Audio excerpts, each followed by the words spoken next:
Hello, everyone, and welcome to Transformers for Your Listening Pleasure, episode number 175, recorded October 30th, 2015. Happy Halloween, everyone, if you're listening to this live or on Halloween. If you're listening to it after Halloween, it's kind of moot point. But we're doing a little bit something special tonight. The live interview that I had with Buzz Dixon here a while back, where it was just a one-on-one sit-down, seemed to be kind of popular. And Rick brought it up to me here a week or two ago about doing a one-on-one sit-down with him and talk about Play With This Too. And the Kickstarter that recently was unsuccessful, the second attempt. We're going to talk a little about that at length and talk about the company as a whole, where it is now, where it has been, and where it is going, if at all. We're going to talk about that. Some of these things may be a little bit cutting and a little bit a touchy subject for Rick, and we understand that. And I do want to preface that I do consider Rick a very good friend. And I'm not trying to attack him in any way, even though some of these questions may seem, cutting and personal. But this is a way to get all the fans on board and understand where Play With This 2 stands and what happened and what's going on. And for those of the listeners who are wondering, well, this is a Transformer podcast. Why are we talking about not Transformers? Since some of the offerings from Play With This 2 homaged Transformers characters, it classifies as third party. So we also cover third party things. And Rick worked for Hasbro, so he has ties to the brand, whether or not you realize it or not. So we're gonna talk about it at length. Play With This 2. And before we get started on the subjects, and I'm sure we'll get lost in some of them, I do want to mention our sponsors. CapturedPrey.com, great toys, great prices, great service. CapturedPrey.com, as well as Mega Toy Fan. Minimize your costs while maximizing your collection with Mega Toy Fan. You can catch Mega Toy Fan at the biggest conventions year-round, such as BotCon and TFCon. Check out Mega Toy Fan, and you can also contact him on Facebook at facebook.com/mega.toyfan. So check out both of our sponsors. Give them props. Those of you who don't know, I am Deron Land, a.k.a. Weird Wolf, and joining me tonight is Rick Alvarez. Welcome, Rick. Hey, on this Halloween Eve. Oh no! You froze up. Happy to...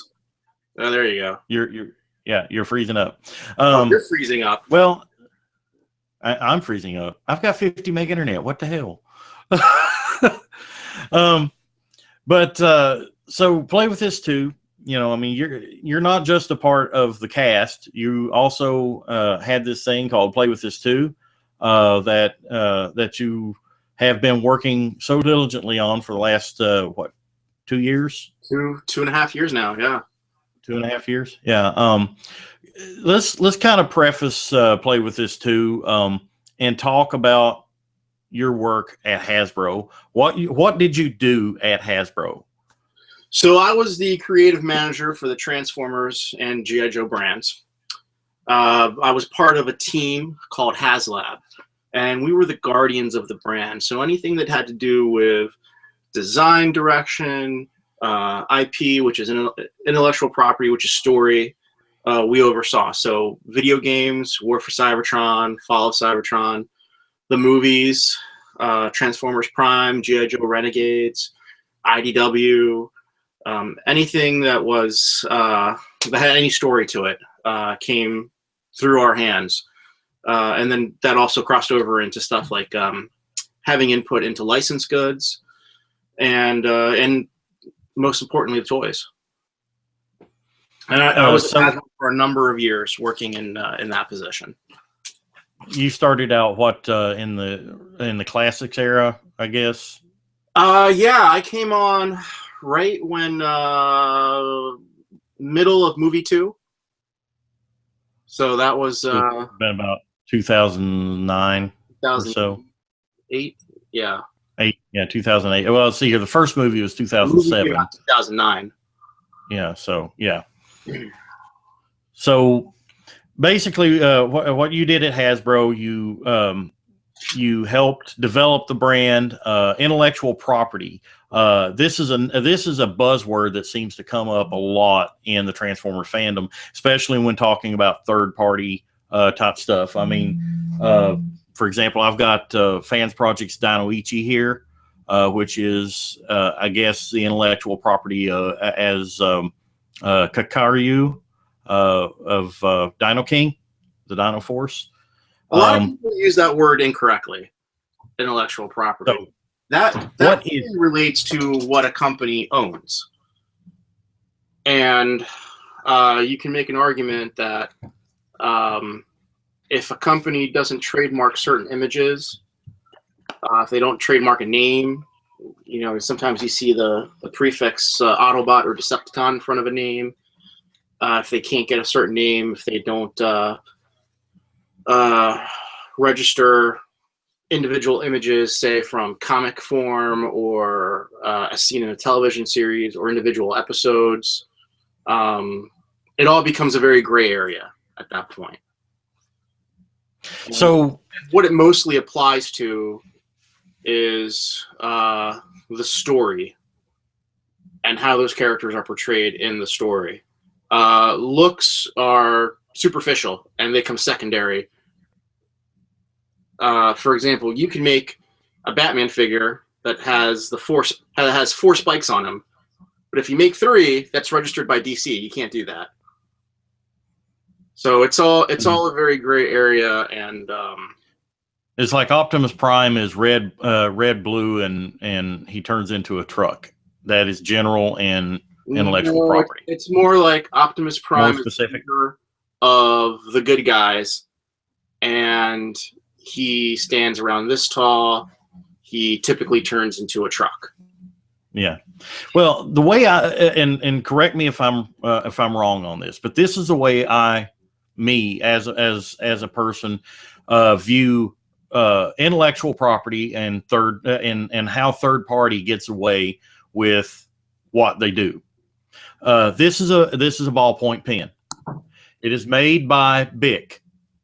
Now, who's to stop any other company from making a ballpoint pen as long as they don't call it Bic? And it basically does the same thing as the other brand's ballpoint pen.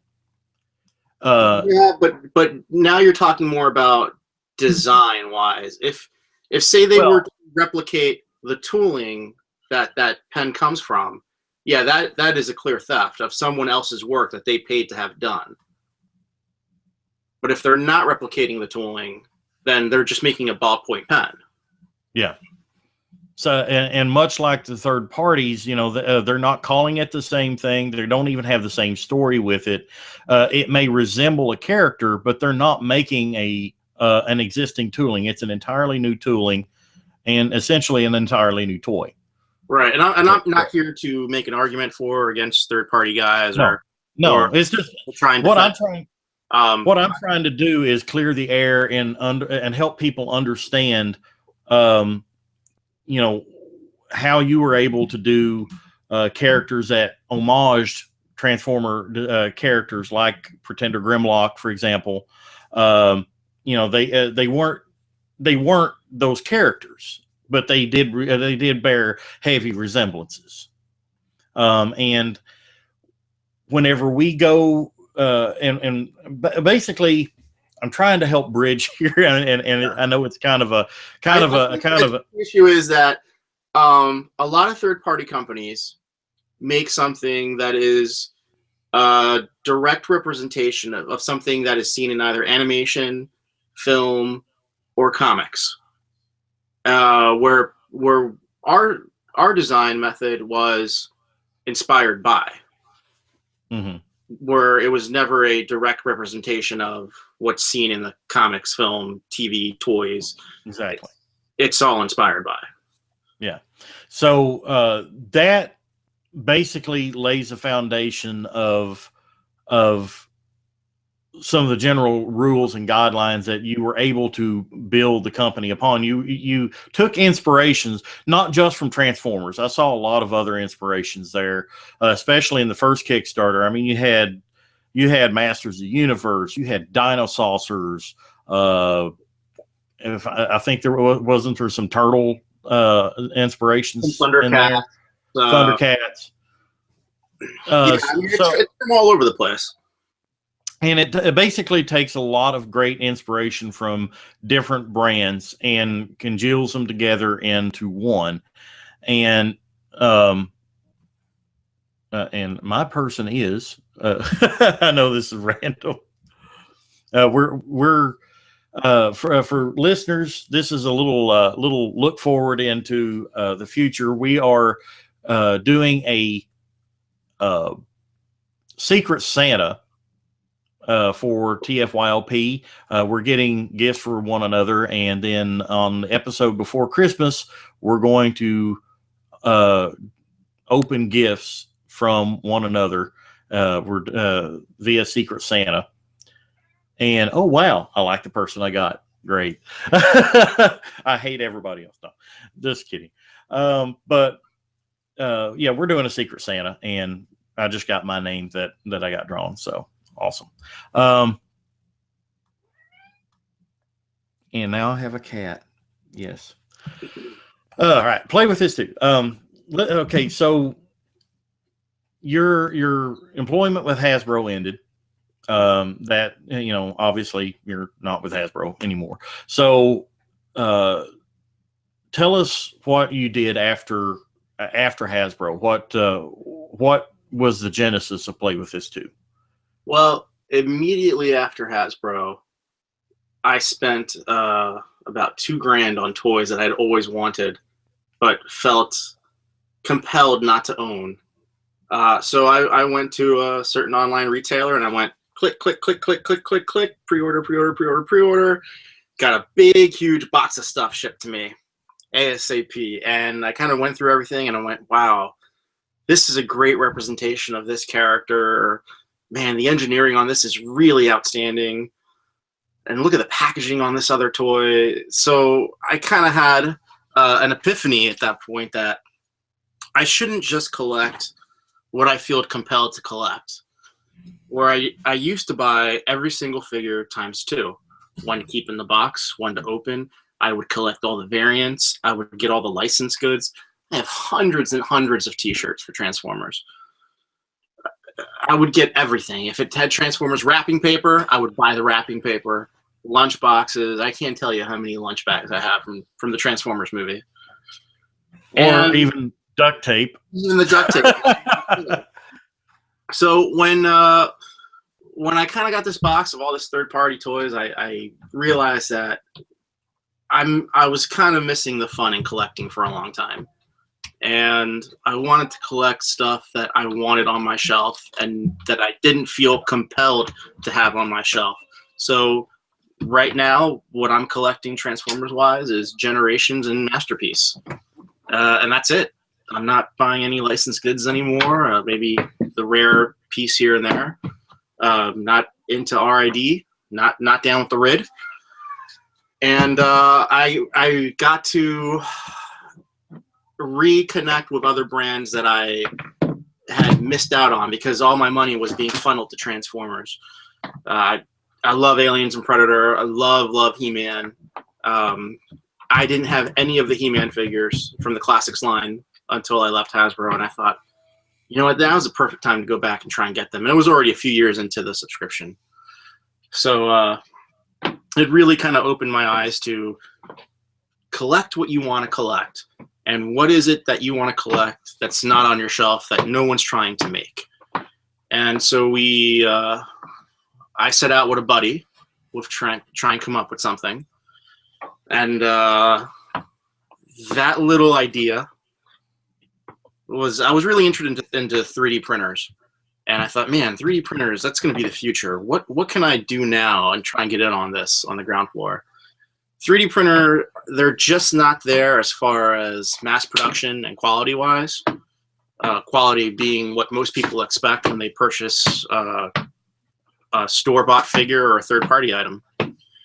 So I kind of took the idea and I said, all right, well, 3D printing is not going to work. What could we actually take something else and make it? And how would we do that? Where would we start? And we kind of went through a couple of ideas, and then somehow, I forget how it ended up. I was all, you know what? I was all into the boss fight Kickstarter, and I'm like, man, I've always wanted figures from this, like, Clash of the Titans type-esque, 300-esque, 3 3/4 inch figures. This is the type of stuff I want on my shelf that you really can't find in Marvel Universe or G.I. Joe. And I thought, man, let's make an action figure. And that kind of tumbled into making a homages of some characters, Transformers-wise, from the 80s. And since I was really big into He-Man at the time, I'm like, and I still am into the classics, and I'm like, wouldn't it be cool if we could have something that was like in the same scale? And I was playing around with some Marvel Legends figures, and some Star Wars Black Series had started popping up, and I thought, man, maybe this scale is the future. And I kind of thought 12 inches going away, and you kind of have 3 3/4 inch and 6 inch, and I don't want to step on Boss Fight's toes. They did such an amazing job with 3 3/4 inch. Let's go to 6 inch, and let's play in that He-Man Marvel universe. And that's where we came up with the idea of the scale and the type of figures we were going to do. We definitely didn't want to do anything transforming. We set out from the start, as more people started coming on board, and most of the people that came on board were people I worked with on Transformers, either through working with them at Hasbro or by hiring them as freelancers while I was at Hasbro. Definitely didn't want to do anything transforming, and that kind of, even though you could theoretically. Yeah, we could, but then that adds, more to the cost, and I just didn't want to do anything transforming. And one of the guys on our team, Steve Redinger, he was at Hasbro for, I think, 22 years, and Aaron was at Hasbro for, I think, 18 years at the time, and we were just tired of Transformers and didn't want to play with that gimmick anymore, but still wanted to do something that could kind of connect us to the people that already knew us, something that no other company was really tackling, kind of reinvent, move forward, and bring to light kind of a lost era. And that's where we ended up. That's how we got to Boneyard and Jetstrike and Desolator. Okay, so now we've talked about the genesis of Play With This Too, and you mentioned that the very first Kickstarter. Let's move on to the very first Kickstarter. You had a rather all-star crew of people that were working on it with you. I mean, there was you and Aaron Archer, who was a former brand manager of Transformers, and then you had was it Ken Christensen? Ken Christensen came on. Simon Furman, Trent Troop, Eric Siebenaler. These are all people that had worked on Transformers either through Hasbro or through a licensee, and Mark Wong was another one, and pretty much, I think, almost the entire crew except for 2 or 3 people had worked on the brand in some way in an official capacity. And then the first Kickstarter, what was your monetary goal for that? We were $80,000 was our goal, and I think we came in we were just short $8,300, I think, of the goal, which is, it's not a lot, but it's a lot. Yeah, it's kind of like a used car away from being your goal. Had one retailer reached out and said, "Hey, I'm willing to put this money in," and I said, "No, you know what? That's not fair to you, and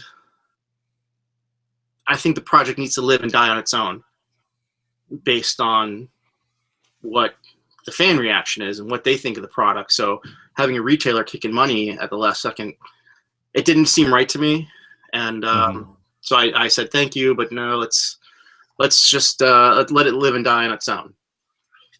So we came up a little shy of our goal, and I definitely can look back at the first Kickstarter and say that was a huge learning opportunity for us.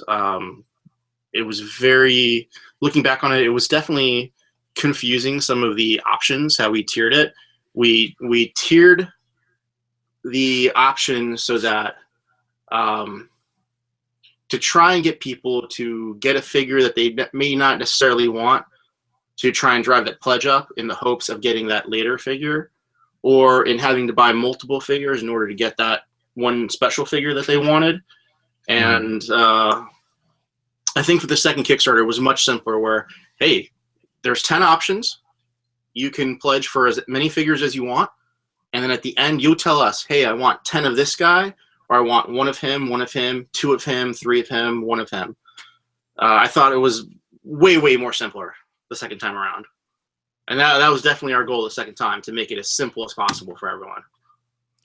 Well, yeah, that was part of my next question. Is that the very first Kickstarter, there was a number of options that you had. I mean, and a number of different figures that you had. You had the Desolator, and I believe was Boneyard not part of that as well? That's right. It was Desolator and Bloodbath, and their various repaints / mixing the parts together.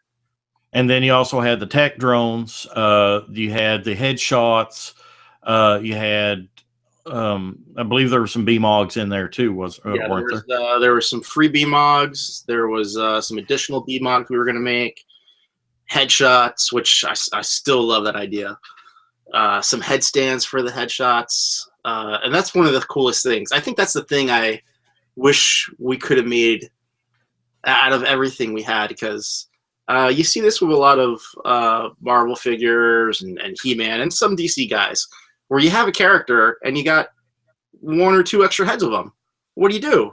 What do you do with those heads? You put them away? You put them next to them? I hate having to put a head next to a figure by his feet. So we came up with this idea of the headstand, where you take the extra head, you pop it on a stand, and the stand looks cool. It's maybe a robot body, or it's a pedestal, or it's a statue or something. And it's kind of like transformer weapons. You know, it's like if you're not using them in one mode, what do you do with it? You just throw it off to the side. You know.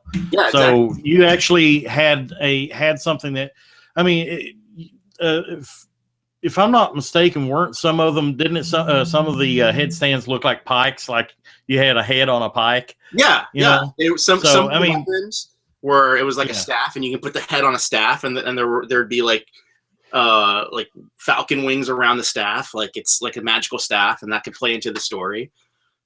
Some were like blobs, and you could put multiple heads on it, so you could have like multiple heads coming out of this oozing mass type of thing. And I think that's the thing I really want to see the most come forward in some way or shape or form. Yeah. So we move on to the second Kickstarter. And like you said, it was much simpler in that you had only 2 different molds, essentially, to choose from. And you did away with the tech drones, at least for now. And you're still offering BMOGs and my reflection. Yeah. You were still offering BMOGs, but however, you increased the price of the Kickstarter. Why was that? Okay. Why did you make it more? So in between the time of the first Kickstarter and the second Kickstarter, there's a couple of reasons why we did that. The factory said, hey, we did some research on you and who you're trying to cater to. So we're actually going to increase the price. And they increased the price by almost 50%. Wow. And we said, okay, well, thank you, but no thank you. So that led me back on a long journey to another guy I used to work with at Hasbro, who's no longer there. And he put me in touch with this other company in China and said, oh, yeah, we can actually do this and this and this. And it's actually cheaper than the original quote that we got from the first company.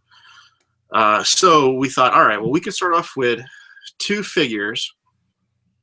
We'll change them around so they share more parts in between them.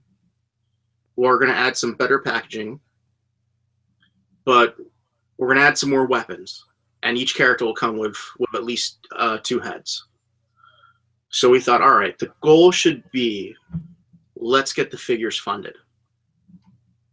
Because of the rising cost of labor and oil and all the other costs associated with manufacturing, we had to increase the goal, the funding goal, by $10,000. But we were also able to offer 10 figures right off the bat, as opposed, I think we started with 5 last time. There was 5 different figure options to start with. This time we said there were 10. And you can get, there were 2 different molds, 5 painted 5 different ways. And we took the tech drones out. We took all the T-shirts out and the posters out and all that other stuff, just because it adds to the funding goal. And our goal was just, look, let's just get something, let's just get a product into people's hands. Yeah. And so that's why we had to increase the goal. Manufacturing cost, but it also worked out in our favor that we were able to offer more figures. So the second Kickstarter was more money, and you got not even half, really, of what your pledged goal was. Whereas with the first Kickstarter, was less money, not a whole lot less. What was it? Maybe 10 grand. Yeah. So it was less money, but you came within $8,300 of that goal. So how would you, in your own words, explain the very sharp drop off from the first Kickstarter to the second Kickstarter? Now, we know that there's a lot of criticisms from the general public that came. We're going to speak about that later in more detail. As we all know, this fandom, the collector fan base, and not just Transformers, I'm talking about just in general, can be very for lack of a better word, tactless. So we'll talk a little bit about that later. But in your own words, how would you explain the sharp drop off? Why do you think the second one failed even more so than the first? Well, I think there's a couple things that we can attribute to that. I think we didn't strike while the iron was hot. And I think if we had maybe launched into the second Kickstarter within a month or 2, we would have done a lot better. We might have gotten funded. But after the first Kickstarter, so much goes into it. It was 2 years of work, and you're checking your phone or you're checking your computer every other minute for 30 days straight. It's all you think about. You put on weight, you lose hair, you get stressed. Get gray. Yeah, you start getting a lot more gray in your beard. So I definitely needed a break. I think the other guys they just needed a break, because we were every day for 30 days just trying to pump out some new piece of art or try and promote and try and tell people about it. And we just needed a break. There's also the cost of producing a prototype. So we thought, all right, well, let's get 2 prototypes. Some of the criticism that we read for the first Kickstarter is that we didn't get the prototype out there soon enough, and we didn't get it painted fast enough. And there are some reasons for that. We had a setback health-wise with one of our members. But the second Kickstarter, we wanted to make sure we had both prototypes. We wanted to make sure they were both painted before we started. That was very important to us, and we went back and redesigned them. We had them share more parts so that it would reduce our tooling cost, and hopefully lower the price per figure as well. So it costs a lot of money to redesign, and then to do the CAD work, and then to print. It's the 3D printing company we're using is a company called R&D Technologies. They're out of Rhode Island. They do a lot of work for NECA, for Hasbro. They have a really cool office, and they have some of the best 3D printers in the world. And that's all they do is print prototypes for toys. So, of course, they're the people I know from having worked at the Big H. They're people I can just drive right up to. They're 2 hours from my house. And it costs money to do all that stuff. So you kind of have to save up for that money or sell a toy here and there to try and raise that money. And then you have to plan the Kickstarter, and you have to get your quotes from your overseas guys. You have to figure out all the logistics that go into a Kickstarter. Okay, if this factory fails, do we have a backup factory? If this shipping company can't deliver, do we have a second shipping company? If there's a strike in LA at the shipping docks, is there a place in Washington, in the state of Washington, that we can go through? If we go through Washington, who's our backup here? So there's a lot of logistics that go into it, just to make sure that the product gets into people's hands in a timely fashion. So that took time to create, and then all the back and forth between, hey, I got to ship it to this guy to take pictures, ship it to this guy to paint, ship it back to this guy for more pictures, ship it to this guy who's going to take it to a convention. So yeah, I think the lack of time was the biggest issue between the first and the second Kickstarter. And I think another thing is, I think people were kind of burnt out from all the marketing that we did the first time around. All this, we were pushing really hard the first time. The second time we were more like laissez-faire, more laid back in how we approached the marketing stuff. So I think the community, the fan base as a whole, was also a little burnt out about hearing about these figures. And finally, Kickstarter's down. Kickstarter's down overall on many different projects. It's down. So, I hope that answers your question. Yeah, I actually read what you were saying here. There was a comment made by a person in one of the groups on Google whenever I shared the promo for this episode, and he said, and it kind of ties in with what you said. Honestly, so tired of hearing about all this stuff. I wish the people who were interested in them would go talk about them, because they're not Transformers. They don't transform, and I don't see the point.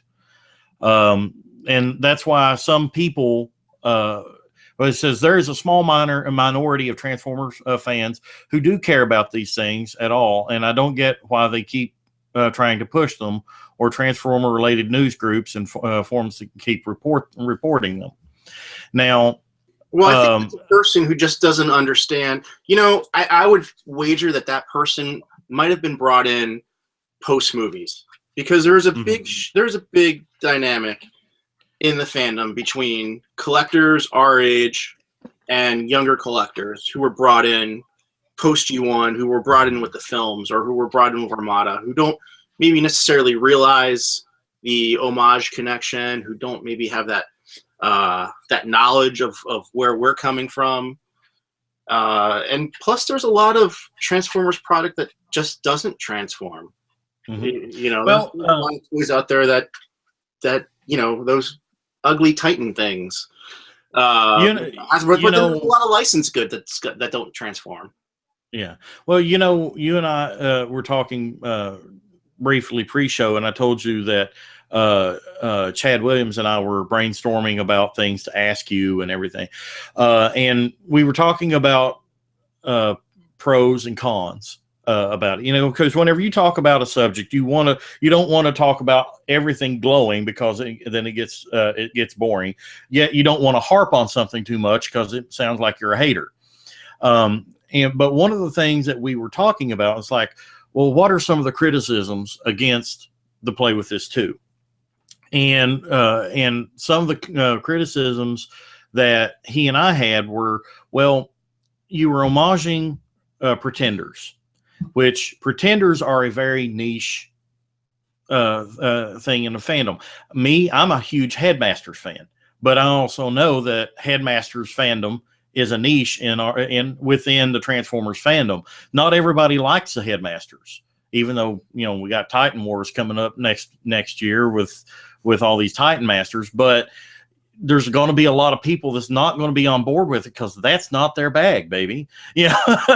But quite frankly, you're appealing to one subsection of a niche fandom, and that's both a praise and a critique, because these fans are getting something that is more detailed, very very beautiful renditions or homages to characters that are very near and dear. I mean, Pretender Grimlock, Pretender Starscream, those shells and those designs are just gorgeous.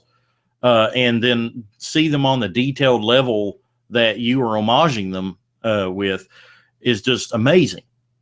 But you are also appealing to the Masters type fans, people that like the larger action figure type group. And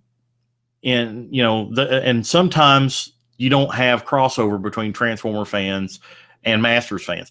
Chad, he likes Transformers, but he doesn't care for Masters. Me, I love Transformers, but I was a He-Man fan from 1981 up until Transformers came out.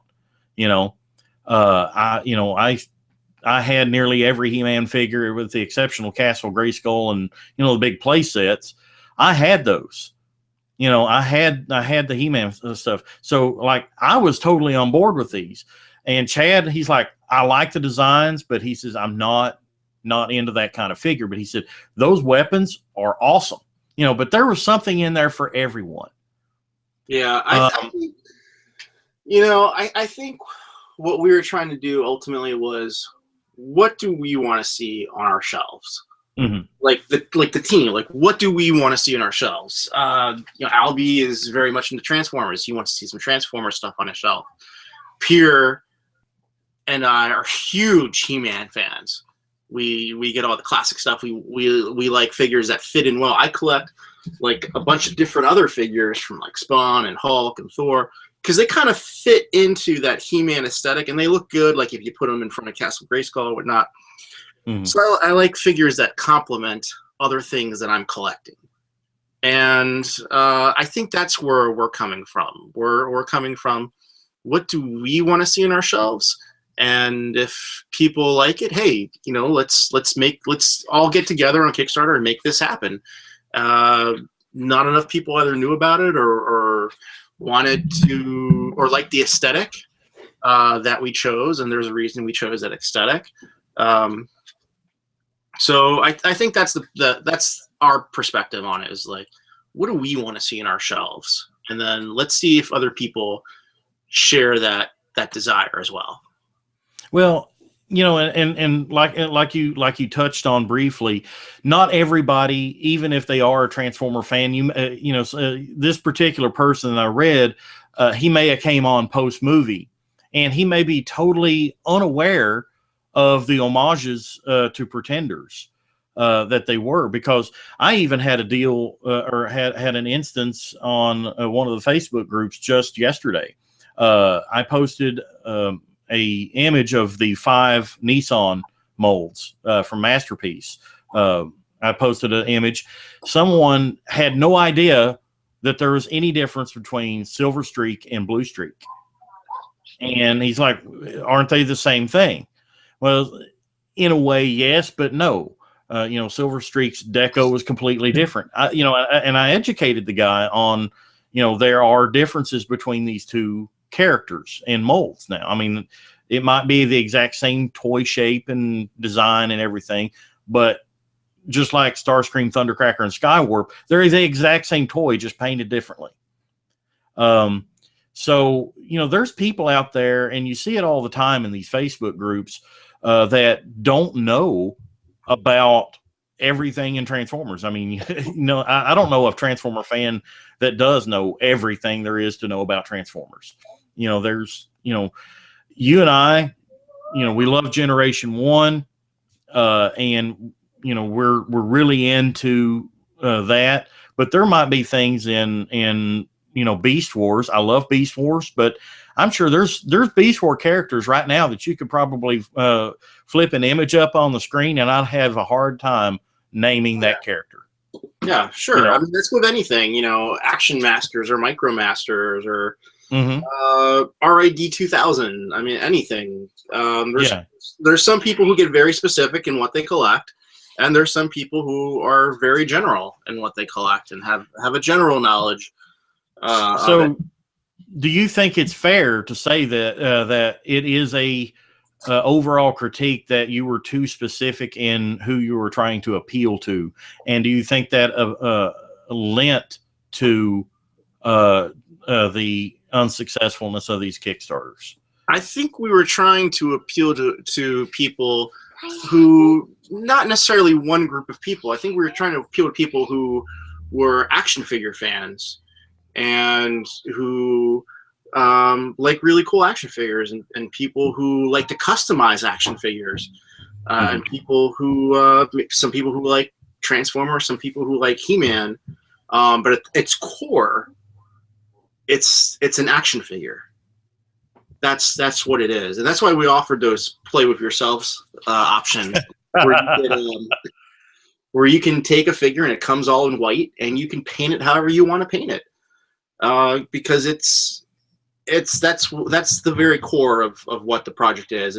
Ultimately the character representation doesn't matter. At the end of the day, it's a action figure, and sometimes it just has to stand as an action figure. So we're getting more critical here. Let's step it up. Where did you advertise, and where did you promote the Play With This 2 Kickstarters and the figures?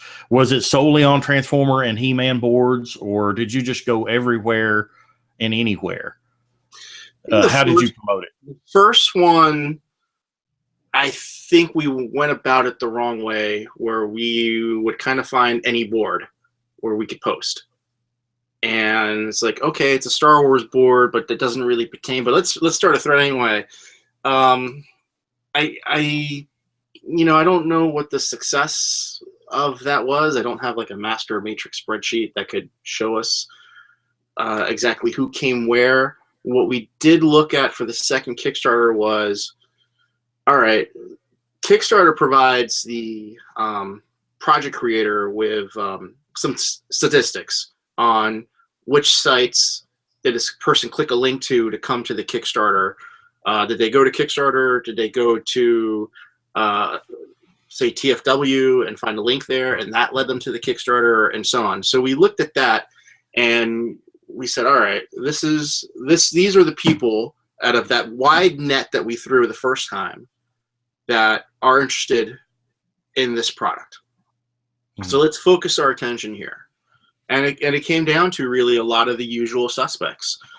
He-Man.org, TFW, all the Transformer sites, basically, Facebook, Twitter, the Tumblr, Grindr, all the usual suspects.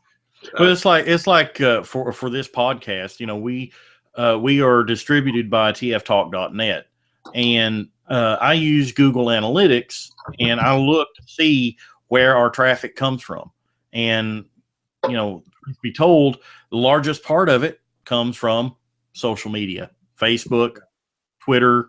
I'd say we over 50% of our listeners find us through social media. And I think that that message boards, are kind of a dying breed, honestly. We have a message board at tftalk.net, but nobody hardly uses it, because I mean, really, it's so early 2000s now, Right. Well, we looked at our statistics, and we found that 27%.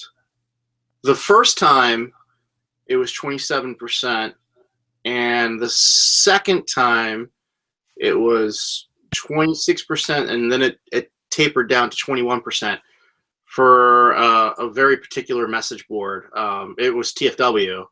That was where most of our pledges were coming from. More so than there was people who would go on Kickstarter and just Google or search it in Kickstarter.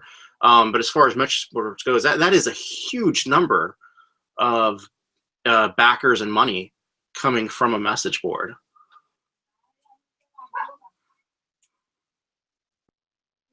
Hello?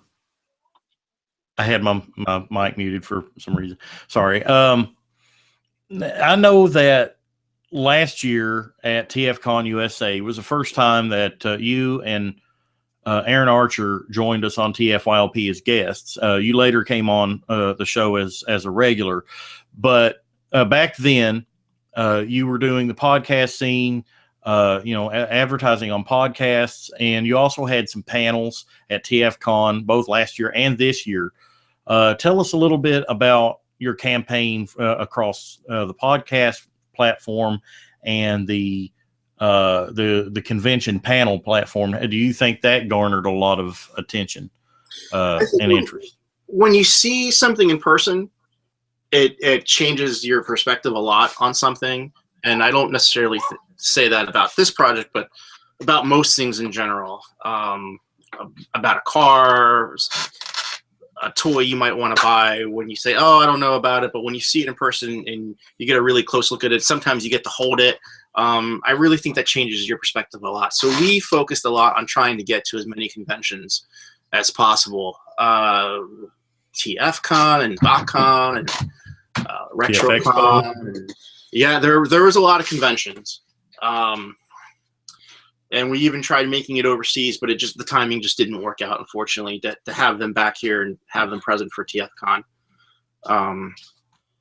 So I think being at conventions and actually meeting people and talking to them and having them see our sunny disposition or having them say disparaging things to our faces, I think all that helps. I think it helps to show that, hey, we're human beings and we're not a faceless corporation. So I think being at conventions definitely helps. Doing panels certainly helps. I mean, my panel at TFCon this year had really nothing to do with this, but it's just kind of an outlet for people to I guess meet me in a sense. Yeah. Well, I think there was a first part of your question that I didn't answer because I forgot it.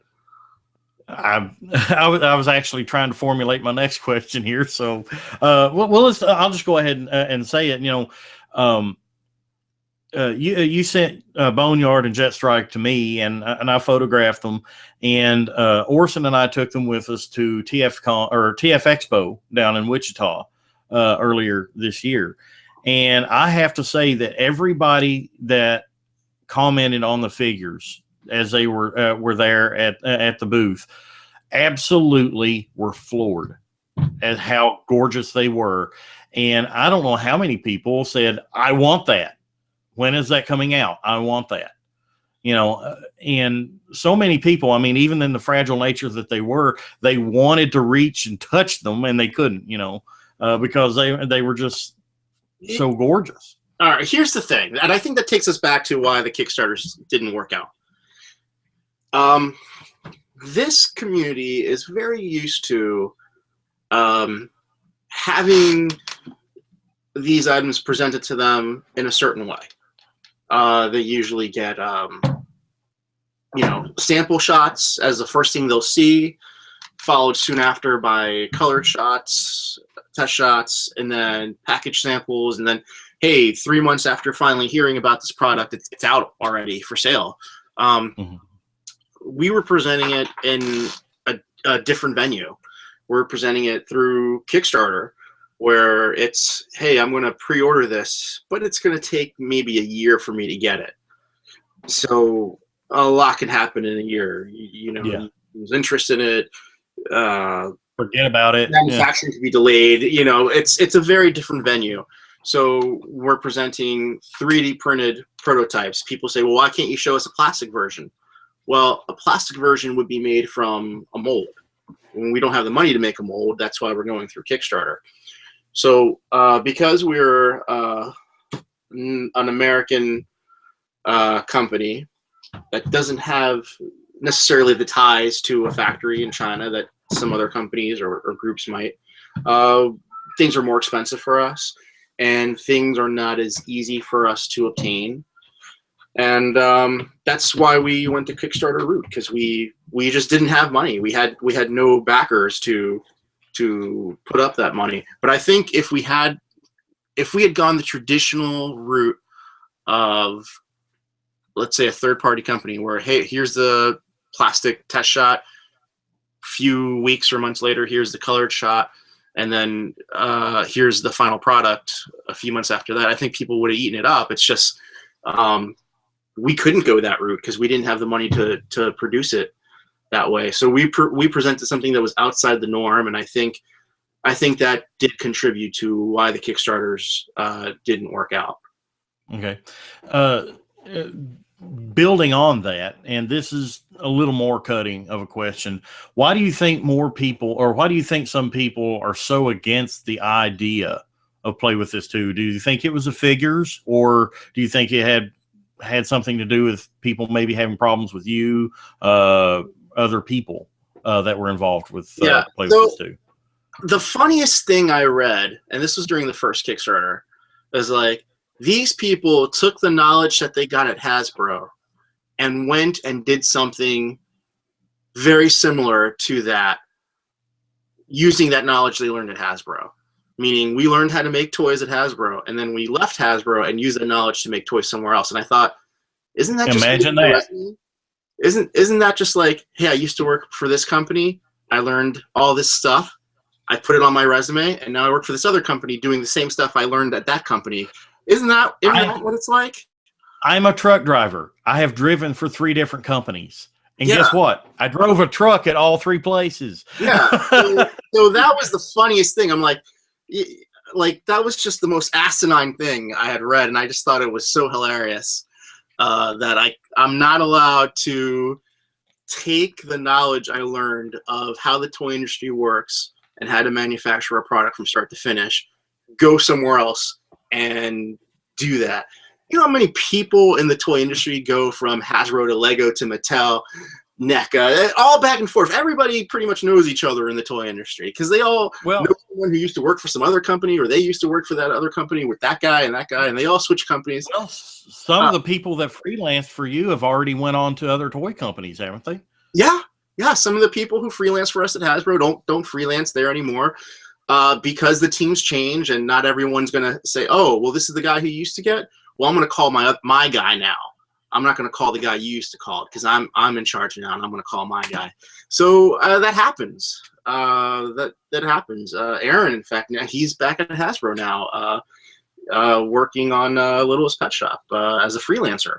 So it happens. I think that's why some people didn't like us. Because we had that official, we had worked on official product, official Transformer stuff, and then we had gone on and tried to do something. But I think they forget where we're coming from, and that we're trying to do something to connect with you as well. And we all share love for what this is. We all have the same passion, and that's why I find it so interesting when people who love the same thing fight so much.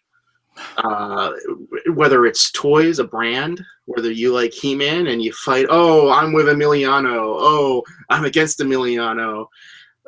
Transformers, screw the movies, oh, screw Bay, and oh, every G1 sucked, whatever, Armada sucked. You all love the same thing. What is the issue? You guys all love the same stuff. So I think it comes down to that. We're just another section for people to discuss. I think it's the podcasters were definitely some of the podcasters were our cheerleaders, and they're great, and thank you to them. Some were obviously critical, and yeah, they're allowed to be critical, but I kind of laugh at the critiques too, because what is a podcast? It's a radio show. So what do you need on a radio show? You need stuff to talk about. What is there to talk about? All right. So here's something interesting we can talk about. And if we all say, oh, okay, it's good. Yeah, it's good. Okay, I like it. I like this about it. Does that really fill up a whole podcast?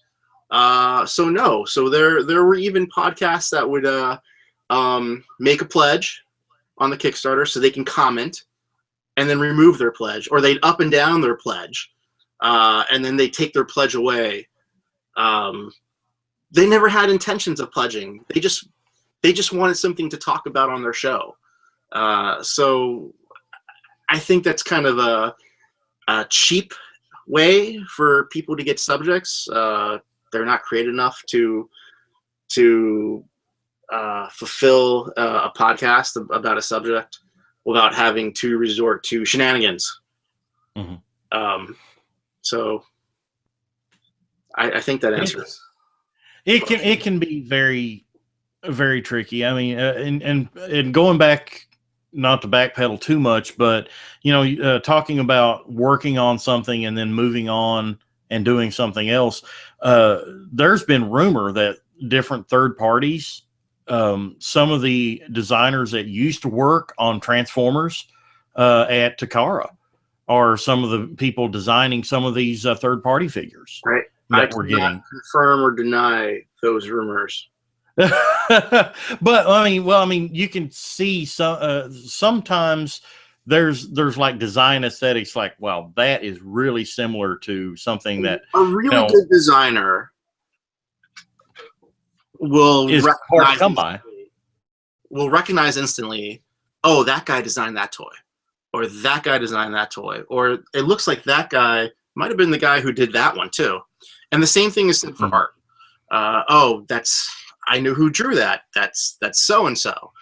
It's a Manet. It's a Picasso. It's an Archer. It's a Marcello.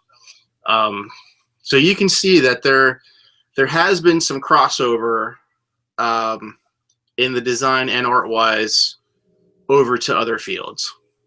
But and there's nothing wrong with it because they're doing a job. They're freelancers and they're paid to do work, and that's what it comes down to. Hey, I can't fault any of those guys. No. So let's talk a little bit about and I want to preface this that I understand it can be a very touchy subject because it's very personal. But I'm not going to try to play softball here because people want to know and need to know some of these things and see how dirty this got. There's a lot of dirty crap that went on, especially with this second Kickstarter. And me as a fan, I'm actually embarrassed to be part of the fandom, having heard some of this stuff. But personal attacks on you in specific, and also your family. Yeah. Tell us some of that stuff. Okay. So there's, the internet, you got to have tough skin to be on the internet. But some people, who knows why they do certain things. I'm sure there's any number of reasons why. Some people want to try and they want to contact your wife. They want to get messages to your wife. They want to get information out of your wife, or they want to send letters to your house, or they want to post pictures of your house with your address. That stuff's that's not ever cool. Celebrities. Downright illegal. I'm not a celebrity, and I don't want to go through that stuff. Yeah, I had a lawyer call me, and he's like, "Listen, if any of this gets out of hand, you just need to let me know, and I'm going to take care of it." And sometimes you find out who it is, but I feel bad for those people. I'm like, why'd you have to do that? Really? Like, so many people are so brave online. And I know some of those people were at TFCon while I was there.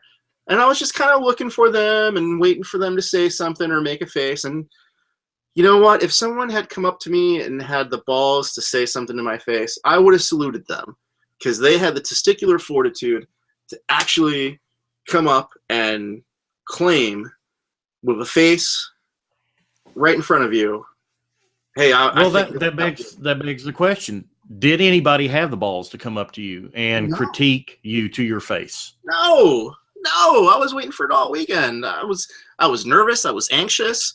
I was excited about it. No one. I even said in my panel, hey, if you have any disparaging things to say about me, please come over to my booth and let me have it.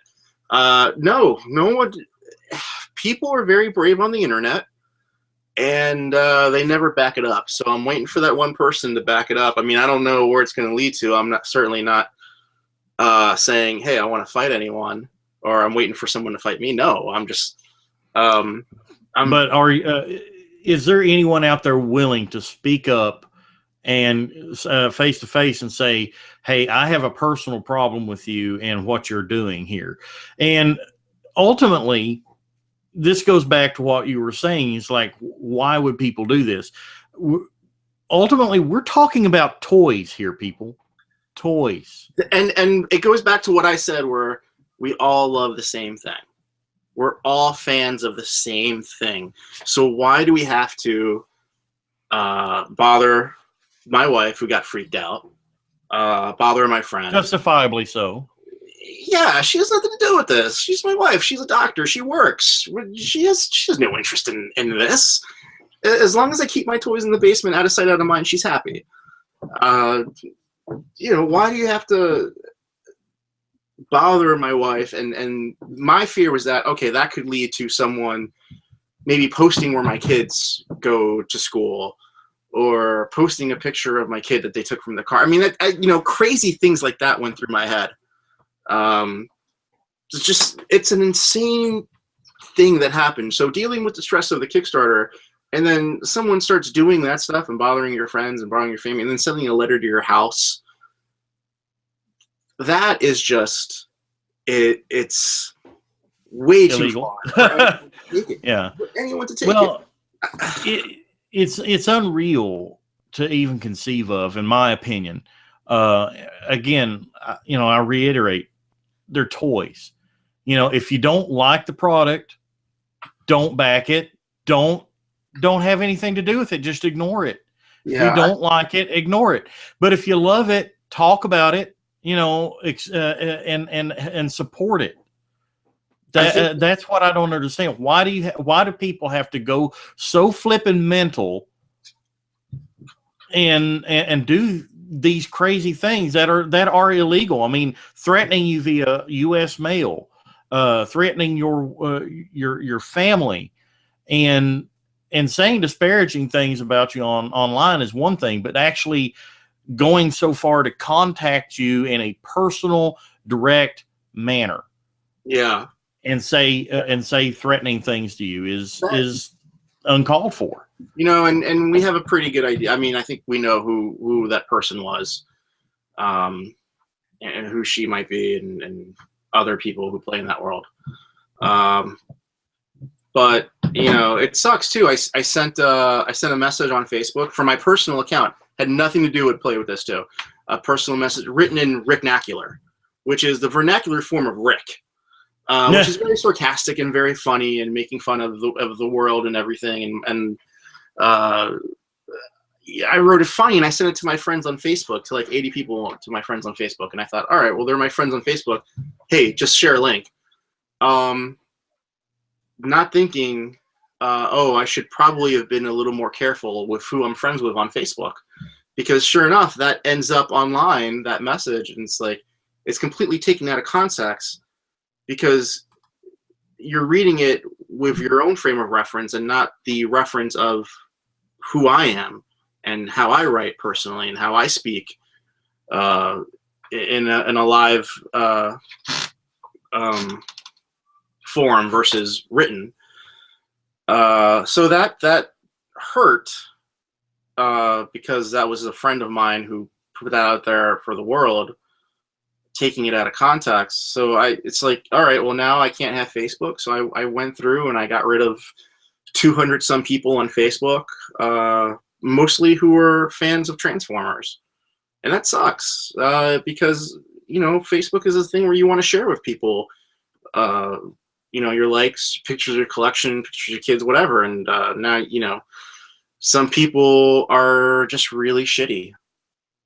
And well, there's people that, and if it's any consolation, listener Matthew Robert Ignash, he posted, he was also targeted by internet trolls for simply voicing support for Play With This Too. Yeah, I felt bad for him. I told him, I reached out to him. I'm like, you know, Matthew, I feel really bad, and I apologize to you that people are attacking you, and some people even impersonating you, because you happen to like this and because you happen to be very adamant speaking about it online.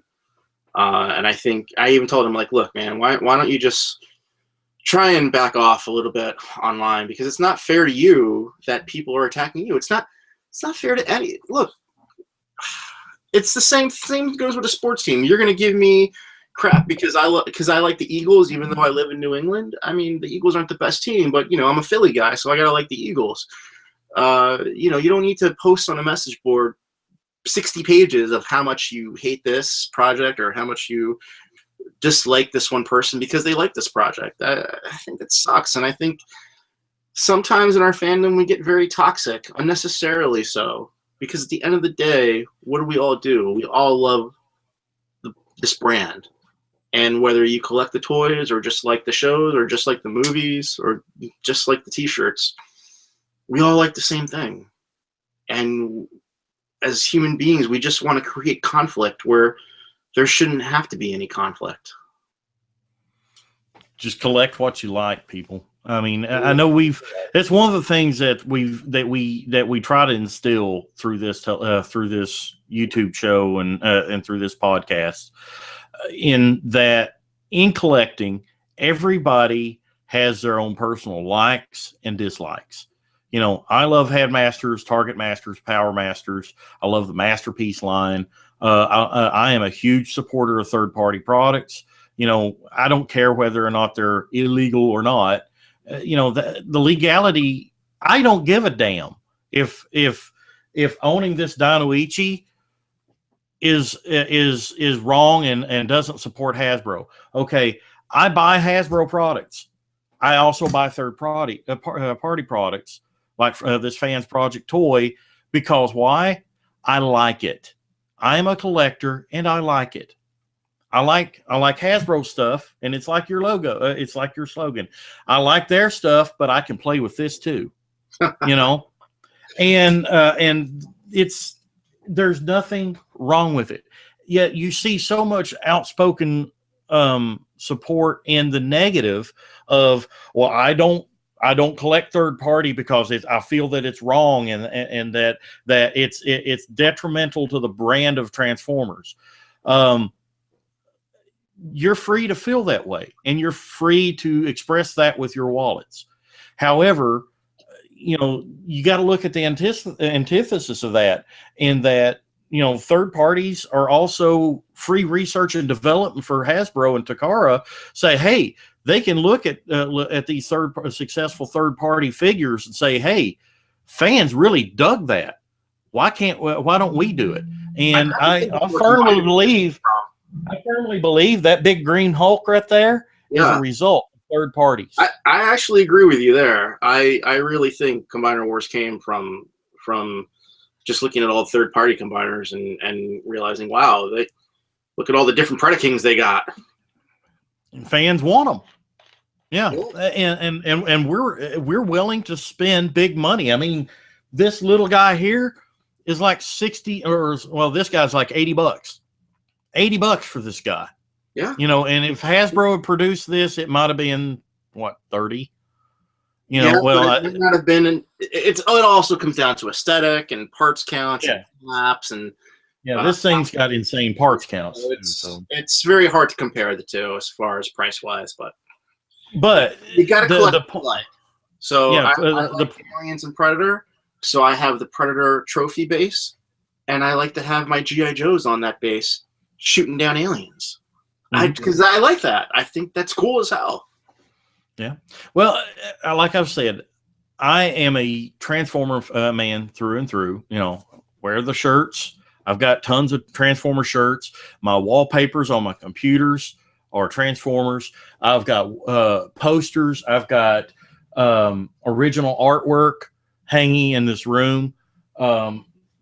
Display cases full of Transformers. But yet, on a table right over here, what do I have? Teenage Mutant Ninja Turtles. Because why? I like the 4 turtles. That's all I've got is just the 4 turtles, but I like them. You know, I'm not a turtle collector, but I got those. I do still have a 2002 He-Man and Skeletor, Battle Cat, and Panther. They're not on display, but I do have them.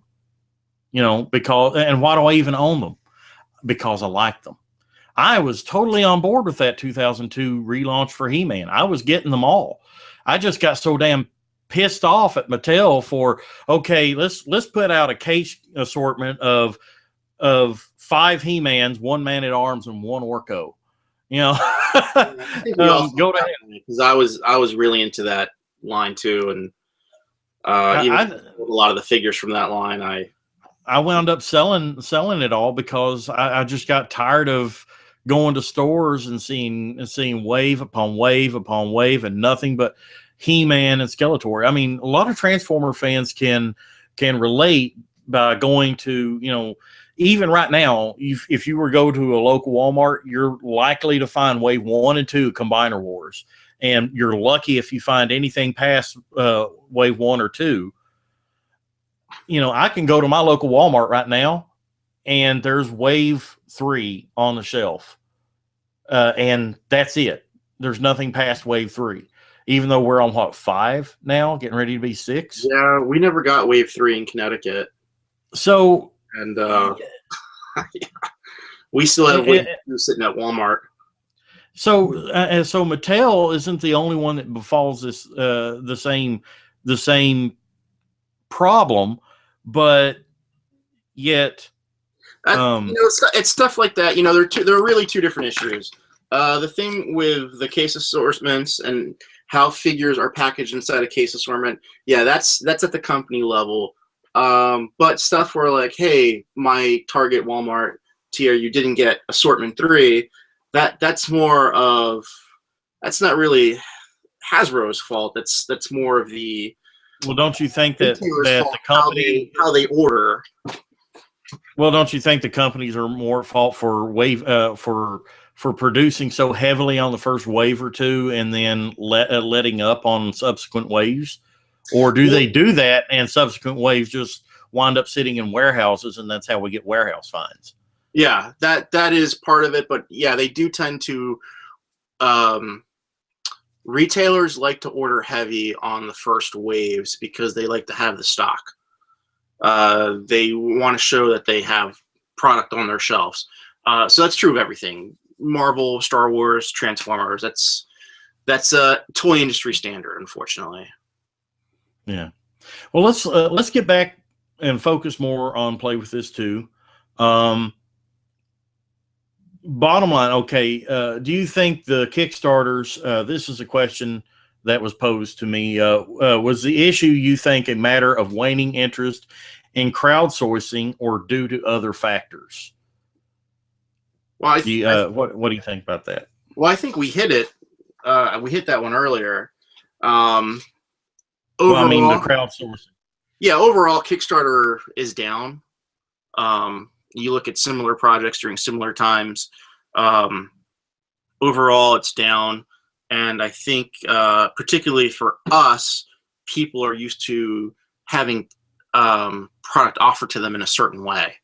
and Kickstarter didn't really fit that mold.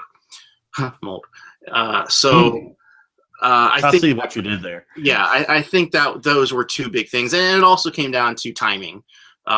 Too much time between the first Kickstarter and the second Kickstarter, but that was really a cost issue and an exhaustion issue on our part. Well, I think the big question here now, at this point in time, you've been through 2 Kickstarters, both of them failed. There were some great things that we saw. I mean, like I said earlier, I myself held Boneyard and Desolator and Jet Strike in my hands. I'm a hands-on guy, and I fell in love with these things the moment I held them, and they were just in very fragile prototype form, but yet they were so gorgeous. I'm like, I would have a lot of fun with these. You know, the question on everybody's mind is, Play With This 2 dead?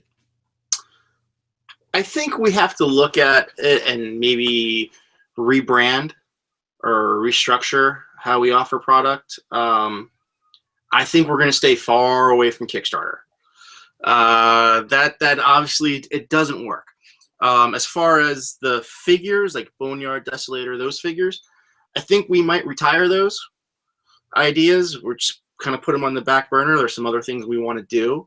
It's possible that we're going to upload the weapons and the tech drones onto Shapeways and let people kind of buy them.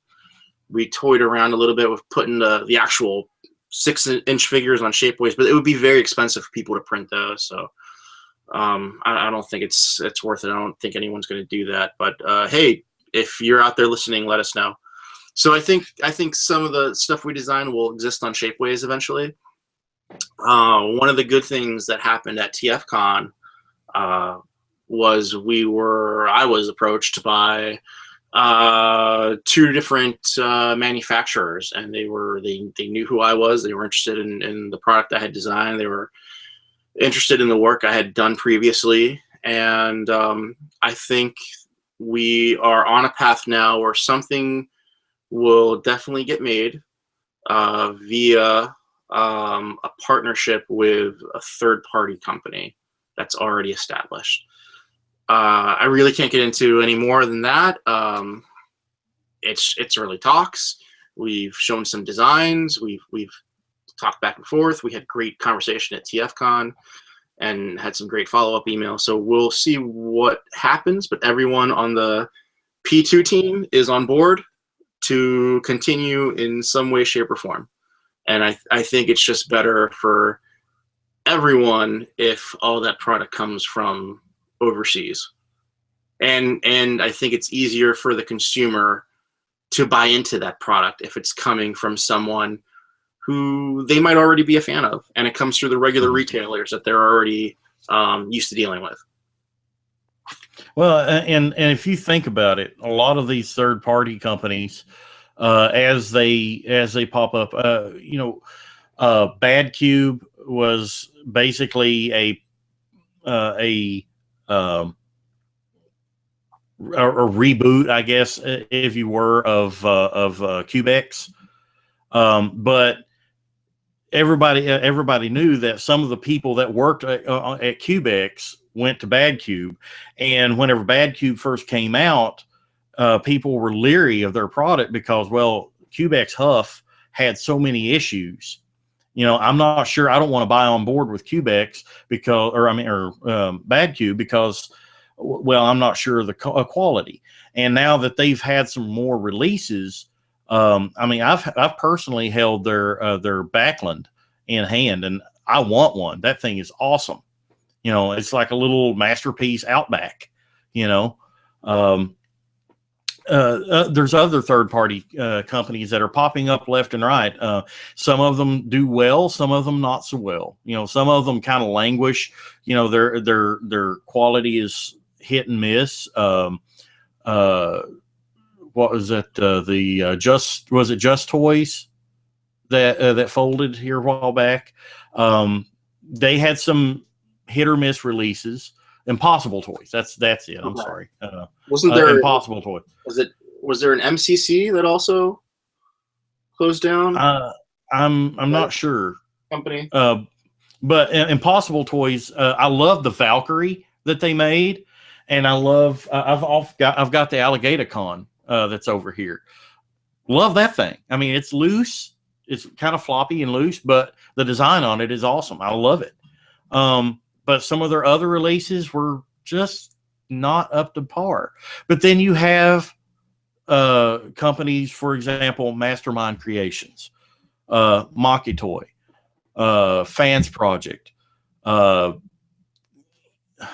There's countless other ones that's popping up left and right, and I use companies as a general term because that's probably the best way for some people to relate to these entities that put out one or two guys working out of their house when they're a full-time job, and they have a friend at the factory or whatever. So it's how something exist. And I will say that the ones I've spoken, this is the way we originally wanted to go, or that I was pointed to go by a retailer who said, "Hey, I need you to meet this guy and this guy, and talk to them, see if we can work something out." It didn't really hit until my name was more out there, and I kind of showed some of the ideas we had, that it finally worked out where we were approached and we said, "Hey, we want you guys to do some work for us. Maybe you guys can do some things. Maybe you guys can give us some ideas." There's definitely an impasse in the third-party industry where there's a lot of repetition amongst the different groups. So 50 million credit kings out there. Yeah. So maybe so I hope something works out there. I think it will. That's awesome. So long story short, and the answer to the question is, Play With This 2 dead? Yes and no. It's dead kind of as it was, but it will live on in other ways. Is that the most fair assessment? I think that if anything that we would design would be released by another company, I think part of the agreement would be that some kind of branding would be on there as designed by or assistance by, something like that. Mm-hmm. And of course, you probably would see us promoting the heck out of it too. Well, I know for one that there's some things that I absolutely was dying to get my hands on. I love Boneyard, Jet Strike, and Desolator. Desolator, I told you in private conversations before, I have a sentimental attachment to because of my brother getting me Skullgrin as a gift years and years ago. And for a long time, Skullgrin was the only Pretender that I had. And his unique design aesthetic was so awesome. And then I fully admit, and I am not ashamed of it, whenever I first held your Desolator prototype in hand, I was sitting in there in front of my light box and I was holding it like a baby in my hand. I was crying because it was so beautiful. I did. I know it sounds silly, but I did. I cried because it just represented the character so well. And I'm like, it don't have the little robot, but it's Skullgrin, and I loved it. And, those ideas are on the back burner for right now, but who knows if they'll ever show up again, or if there's any other company in there that's interested in maybe tackling it on their own, or working with us to bring some other incarnation of it to life. So who knows? Ask me again next year. Well, I've said what I felt about it. What about you? What is the most? What thing is the most disappointing to you that did not get produced that you wish had seen? Obviously, you wanted the whole thing to come to fruition. I mean, that's Captain Obvious answer. But anything specific that you lament that did not get made? Definitely Desolator. That is, when you hold that thing in your hand and you put them on your shelf, next to any number of figures, next to a He-Man or an Alien or a Predator or a Transformer. It's just like the right scale. It's just perfect the way it is. And I think that's the thing I would have loved for everyone who wanted one to be able to have one.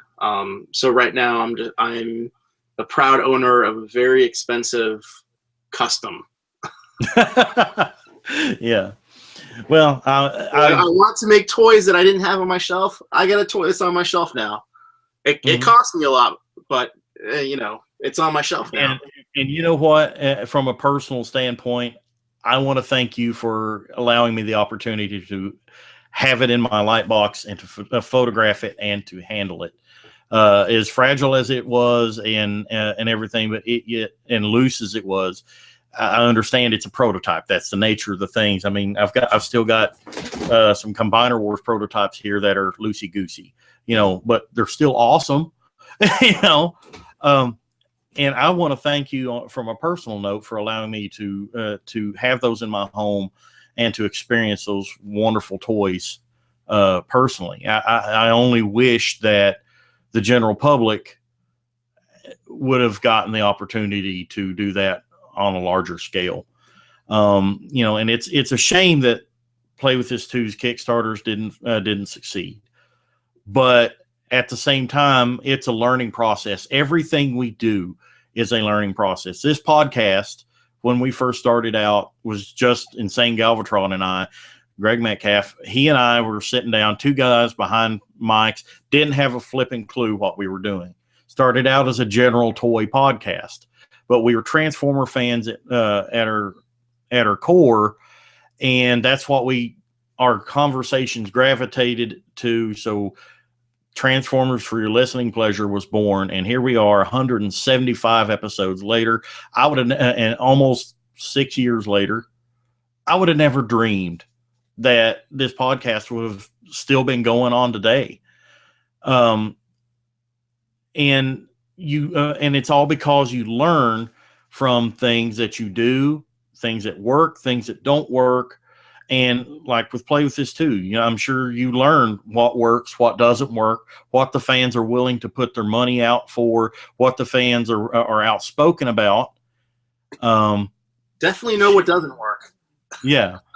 Well, look, every failure is a step closer to success. So I think one day the guys and I and young lady will find the right thing at the right time, and it'll be the right moment, and it'll work. Who knows when that'll be? Maybe a year, maybe 10 years from now, 5 years. I don't know. But I do this for fun. This isn't something I was going to ever make a living off of or try and turn into a multi-billion-dollar company. And you were just trying to make something that you enjoy. I just want to make some cool stuff. That's all I ever tried to do anywhere, at Hasbro or here, or when I do stuff in my collection room. All I want to do is make some cool stuff. Absolutely. So, closing thoughts. Tell us. Okay, let me put it this way. As we wrap up the show, tell us some things that you wanted to say before, during the Kickstarters, before the Kickstarters. Is there anything that you want to tell people that you didn't have the opportunity to tell us before? Is there something that you had planned that you didn't have an opportunity, that you couldn't reveal to us before? Oh man, well, we've got tons of concept art of things that never happened. I mean, we even did, this was before a lot of the guys came on. We did it more as an exercise, not anything that we would ever release, but we had worked on a transforming figure. And again, it was just an exercise. It wasn't anything we were going to release or show to people. It was a Skylinks, and it was a space shuttle, and then it had the pterodactyl mode, and then it had a robot mode with the Puma head, And then we came up with like a retool of that to make it into Tigerhawk from Beast Wars. And it was just a really cool concept. It was nothing that it was never going to get made or anything. It was just a really cool thing that we did it very early on just to see if we could do it. So that was really cool. We've never shown that to anyone. We're never going to show that to anyone. It was just an exercise. I think the one thing I want to tell people is that I'm a fan of toys. I'm a product of the 80s. I'm a human being, and I have flaws just like everybody else. So why can't we just enjoy the fact that we're all into the same stuff and not... On that note, I think Paul Eiding, whenever he was a guest on our show here a few weeks ago, I think he said it best. We are all in this together. We're all one big family in a sense because we are fans of the same things. And why we can't get along and on so many things, it's a mystery to me. I think people will go out there looking for strife and conflict, and that's why we have what we have. But we are all in this together. Why can't we enjoy things together? Support one another. Well, everyone's got one of the things, views, and everyone's entitled to their views, but I don't think we need to necessarily be assholes to each other. No. I mean, one of the reasons why I gravitated to you and I consider you such a friend now is that I see a lot of your likes and dislikes in myself. It's like, we love these toys and a lot of the same things. And it's that camaraderie that we have is, if we were to go to conventions like BotCon or TFCon, it's why I love going to those conventions, is because I know I can walk up to somebody and start talking to them about some obscure transformer that was on the shelf in Japan in 1988 that never saw the light of day in the United States, and that person know exactly what I'm talking about and totally enjoy it too.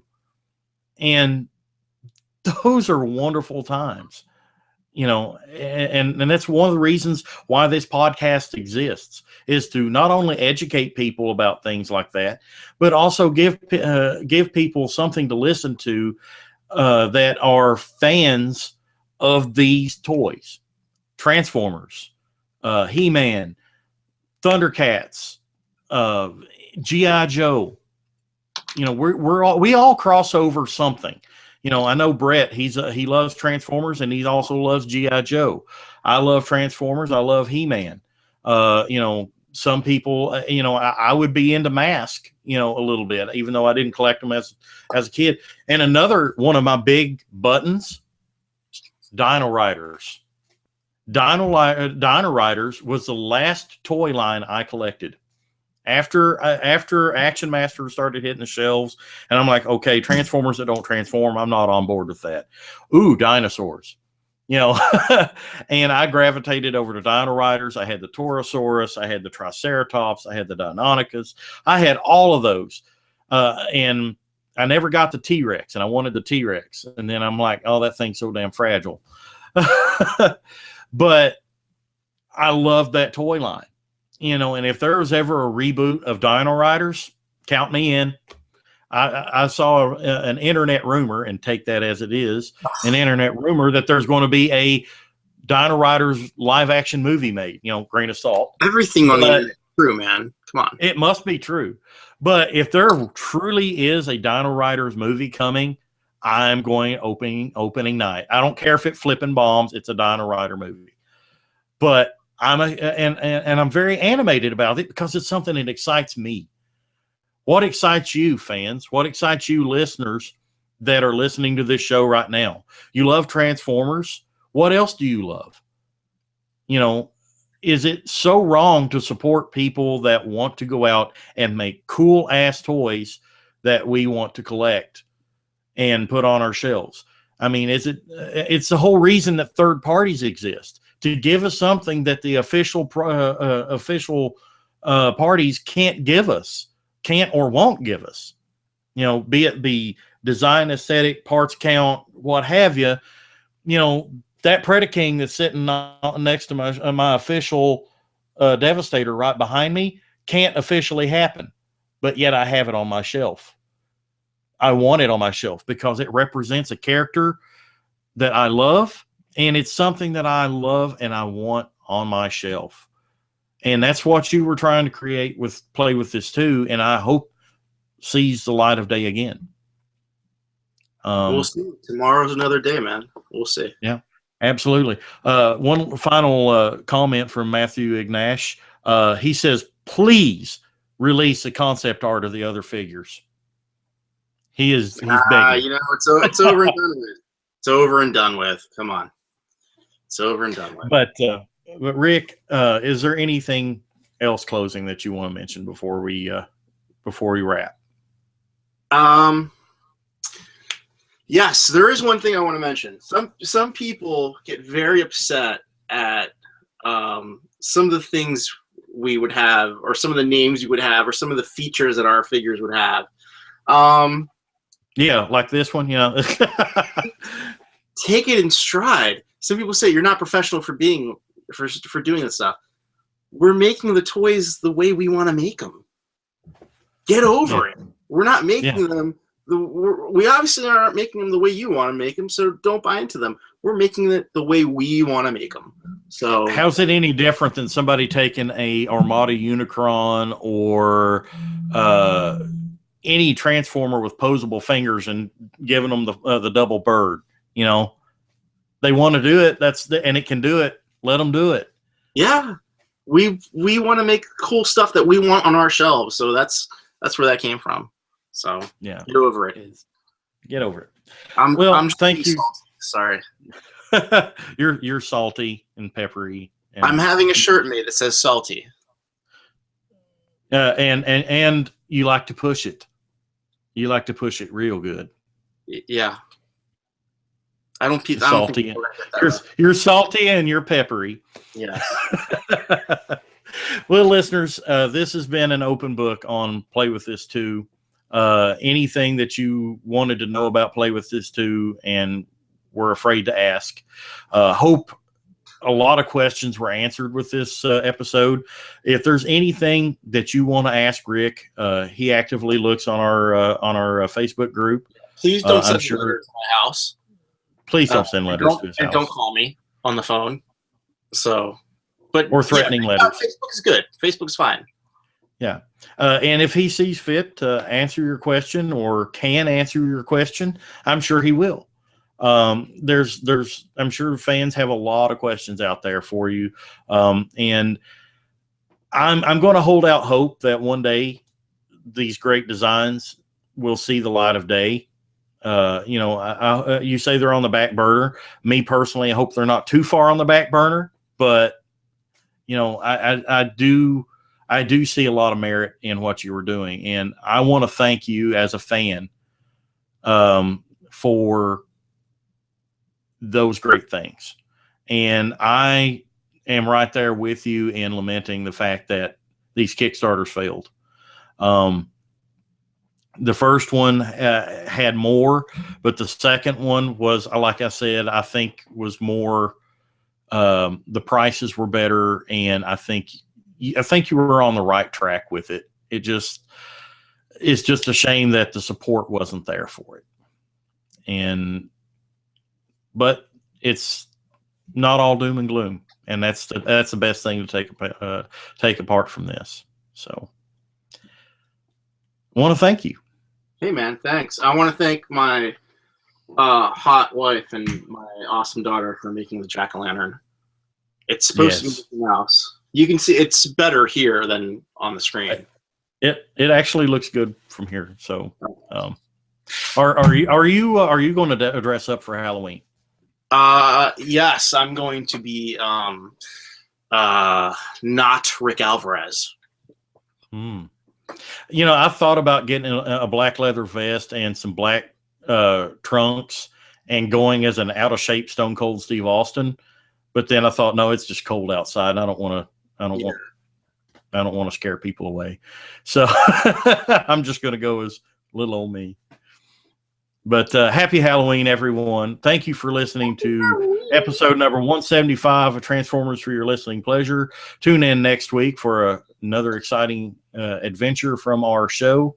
Michael Swift and cast will be in tow, and hopefully they'll have something else lined up for you other than just sitting and talking. Wait a minute. That's what we do. Never mind. It will be more sitting and talking, but there will be more heads talking, not just two. But hopefully you enjoy this type of interview one-on-one. I think it's more of an intimate type of atmosphere, not in a sexual way, but in a way that is that is place here with the jack-o'-lantern. Yeah, but in a way that is more candid and free flowing. Again, any more questions? Feel free to tweet them at us at TFYLP on Twitter. On our Facebook group, we also have Pinterest, Google+, website, tftalk.net. Check us out pretty much anywhere you can find us. Thank you, everyone. We'll see you next time on TFYLP. Yay.